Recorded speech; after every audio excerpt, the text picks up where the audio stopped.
اور ان کو نوح کا قصہ پڑھ کر سنا دو جب انہوں نے اپنی قوم سے کہا کہ اے قوم، اگر تم کو میرا اپنے درمیان رہنا اور اللہ کی آیتوں سے نصیحت کرنا ناگوار ہو تو میں تو اللہ پر بھروسہ رکھتا ہوں، تم اپنے شریکوں کے ساتھ مل کر ایک کام جو میرے بارے میں کرنا چاہو مقرر کر لو،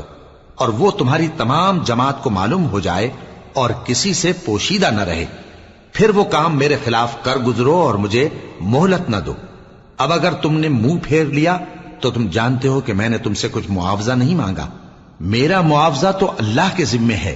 اور مجھے حکم ہوا ہے کہ میں فرما برداروں میں رہوں۔ پھر ان لوگوں نے ان کی تکذیب کی